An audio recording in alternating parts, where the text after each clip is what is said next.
So this is a presentation based on a section from my book, Video Games of the Gothic. This came out in 2021, partly written under lockdown. And in this book, I cover I talk generally about video games and their relationship with the Gothic. But I also have various case studies where I explore specific titles. So if you're interested, I've got a section looking at Haunting Ground.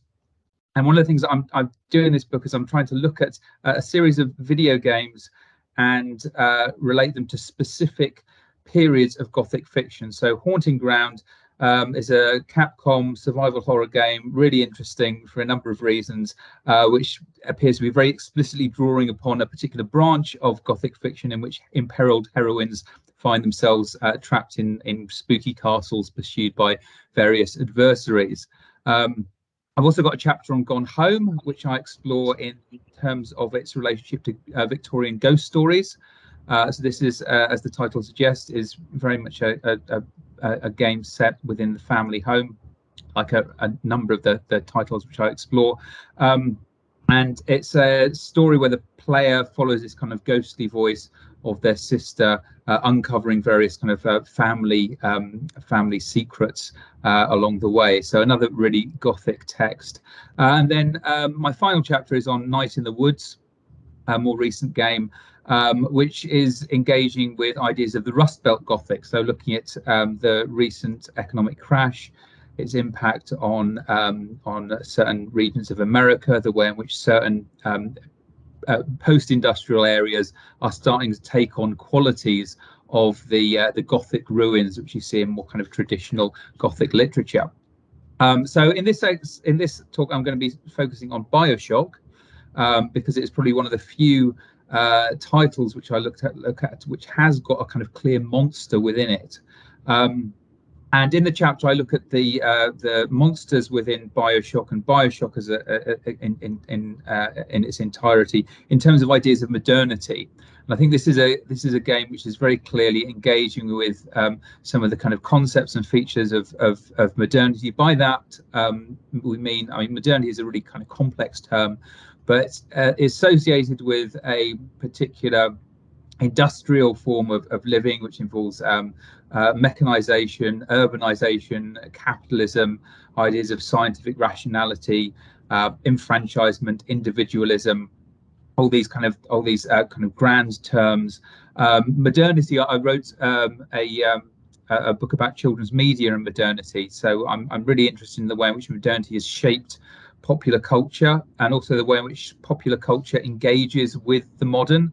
So one of the really interesting things about Gothic fiction is that it is a form of fiction which sort of emerged as Western European cultures were sort of moving into more modern ways of living, increasingly people living in cities, working in factories or overseeing factories. These were some of the kind of first examples of literature which are kind of like seem to be engaging with that kind of the shift from a very, if you like, kind of traditional way of living to one which was much more turbulent and much more unsettling. And the Gothic fiction is interesting because it is almost like a period we're seeing where readers start to become aware of the medieval as something set in the past, and almost start to project all sorts of monstrosities onto this kind of medieval environment.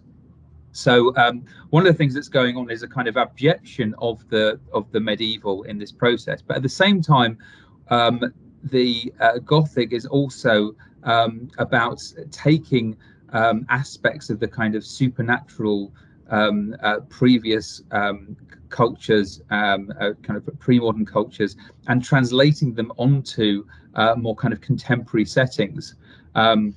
So whereas early Gothic fiction tends to be set in kind of in castles and monasteries, as Gothic fiction moves through the centuries, it starts to shift into a kind of more contemporary settings, more modern settings. So we see kind of like back streets of London's asylums, old abandoned houses, decaying city streets. Hospitals are a recurring theme of Gothic fiction, as well as the kind of more domestic family home.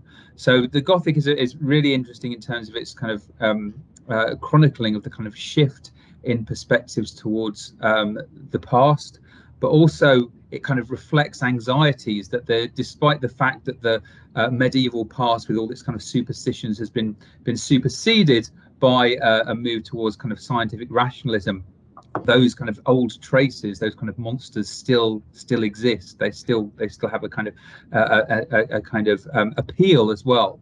So one of the things that we see, for example, in this shift from early Gothic fiction to more recent works, is the translation of some of the kind of tropes and characters from early kind of supernatural narratives into more kind of scientifically rational figures. So, for example, the shift from the alchemist or the necromancer into the figure of the mad scientist.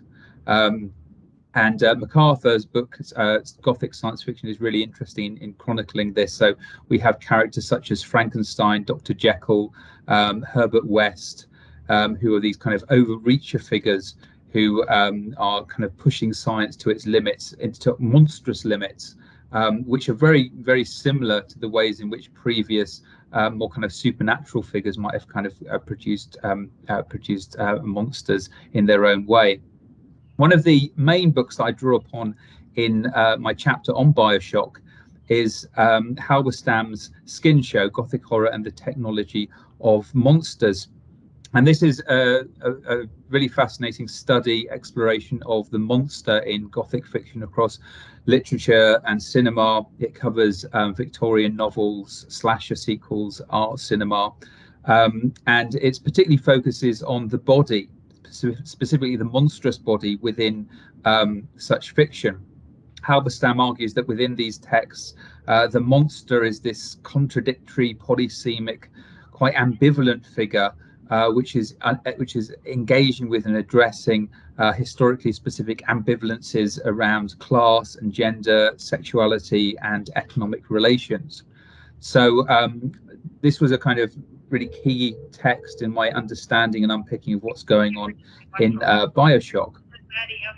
So BioShock, for those of you not familiar with, is a game, first-person shooter game set in an underwater city, where the protagonist finds themselves, and as they progress through this city, they encounter various residents of this utopia turns dystopia, who have undergone various kind of genetic modifications which have basically transformed them into monsters. So right from the start, we've got kind of images of monstrosity in the kind of splicers. These are the kind of main monsters which the characters which are trying to kind of attack the protagonists as they make their way through the space. So one of the things that Halberstam talks about is the kind of the ways in which monstrosity is evident through skin being put on display. The monstrosity is a very visual thing. We can see this in the images that we have here. But then we also have the kind of theme of penetration, bodily penetration, bodies being torn apart, and the idea of boundaries collapsing is another kind of recurring theme that we find in discussions of the Gothic, and as we see hybrid monsters which are neither one thing nor the other, neither alive or dead, neither human or animal, which are sort of challenging some of the kind of fundamental principles of modern rationality. And the idea of penetration is very clearly expressed in BioShock. Like many games, the protagonist is kind of penetrating space. They're moving through space. They come from they are an outsider within the city of Rapture, which is this underwater ruin. It's many of the creatures which the player encounters are trying to physically penetrate the body of the protagonist. There's a cut scene which plays if you leave the menu playing for too long, where the protagonist is attacked by a drill, in a sort of driller killer moment, which is quite grotesque. So we've got this theme of physical deformity. We've got the themes of bodily disintegration, which really tie in very well with Halberstam's discussion of the monster in Gothic fiction. And there's also the recurring theme throughout the game where the player themselves also becomes increasingly monstrous. So they find themselves in this city, and in order to progress, they have to become like the monsters that they're attacking. They have to upgrade their bodies using these injections, these which basically give them kind of superpowers, but also seem to be kind of transforming them from the human that they start off as into something which is much more grotesque. And I think there's an interesting tension within BioShock between the first person perspective, which is very much a position of mastery, where the player is in control, the player can move through space, and is kind of like has a kind of optical authority, and the unruly body which is attached to that optical perspective. And one of the things which makes BioShock quite notable is the presence of the character's hands. And this is pretty much all that we see of the protagonists is their hands, usually as they are kind of self-mutilating using these injections, or as they are transforming themselves into these kind of super-powered, genetically augmented figures who can throw fireballs and lightning bolts from their hands. And in one case, one of the plasmids allows them to shoot bees from their palms, which is a particularly grotesque image. So the player is encouraged, and in order to progress through the game, you have to adopt these various augmentations, which I argue sort of take the protagonists themselves further away from humanity and more into a kind of monstrousness, which is tied in with modernity in terms of the plasmids are things which are bought through vending machines. They are the product of a kind of consumer culture led form of kind of genetic experimentation, and of course they are sort of rooted in a kind of scientific investigation. This is another interesting aspect of I found that parallels Gothic fiction. As Gothic fiction moves away from its more medieval superstitious roots, increasingly we see various devices. One is the suggestion that any supernatural elements which appear in the text are themselves a kind of are actually a fake. So we have the kind of Scooby-Doo moment where it turns out that the ghost was just an old man wearing a mask. So in that case, scientific rationalism is resolved at the end. Or else what we see, and this is something which you see going on in BioShock, we see the naturalization of supernatural elements through their kind of transformation into things which are done through technology or things which have a rational explanation. So, for example, there are in Rapture, there are these little girls who have a kind of vampire-like status, but there's an explanation for them. They've also been genetically modified to mean that they kind of go around collecting what seems to be blood from the various corpses they find.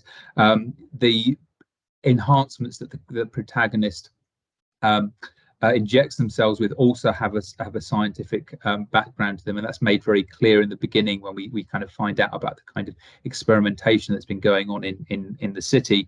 There are also ghosts in Rapture, and the explanation for those is that they are kind of like flashbacks that are resulting from the chemicals that the protagonist is injecting themselves with. So again, this is a way in which a certain kind of Gothic fiction can have its cake and eat it too. It can use the tropes of traditional supernatural Gothic for very much the same effect, but it can explain it away through recourse to some kind of often quite fantastical scientific justification.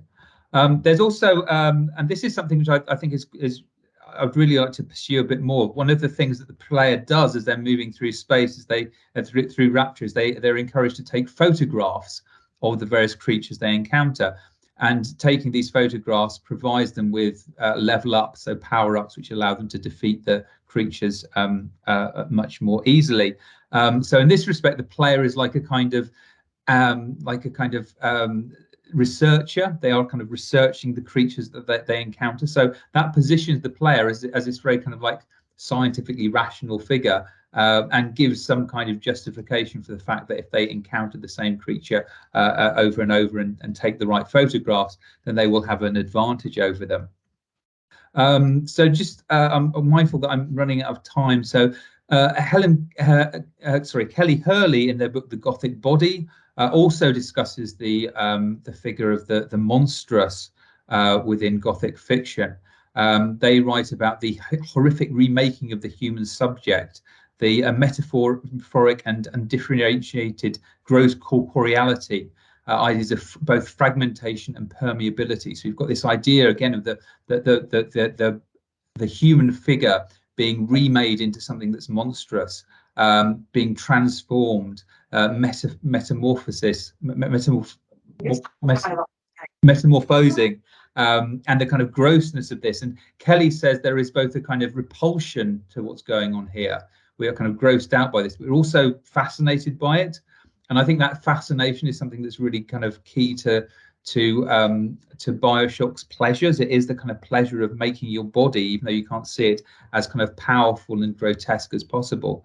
There's also ideas of the cyber Gothic. So Veronica Hollinger talks about the cyborg, drawing upon Haraway's famous manifesto as a figure which combines the organic and technology. Again, a figure of both fascination and anxiety, tied in with ideas of boundaries breaking down. So we can think about the player within a video game as a kind of sort of cyborg figure, a combination of the games console, the controller, and the organic player. And BioShock seems to be kind of playing around with this particular idea. And it's all about as the player progresses, they become increasingly embedded in the collapsing modern city that they find themselves so stuck in, but also become increasingly like the monsters they are fighting. And the big kind of conclusion to the game in the final stage, you actually adopt the position of one of the kind of key boss figures within the game, the Big Daddy, donning the suit and spraying yourself with pheromones so you smell like one of them. So this is sort of the culmination of the game, is the player actually assuming the figure of one of the key monsters within the game. So I'm just going to close with a quote from my book, which also incorporates Halberstam. The player who survives to BioShock's conclusion effectively assumes and internalizes the qualities of their enemies. For Halberstam, the reading subject of Gothic fiction is defined by a kind of paranoia of boundaries. They are plagued by existential questions concerning their relationship with the text and the monstrousness it narrates. Do I read or am I written? Am I monster or monster maker? Am I monster hunter or the hunted? Am I human or other? And this just seems to tie in so well with what's going on in BioShock. Such uncertainties surround the video game experience. Gothic games like BioShock deliberately confuse divisions between reader and text, monster and human, penetrator and penetrated, player and played, foregrounding these qualities and illustrating the Gothic nature of the video game itself. Okay, thank you very much.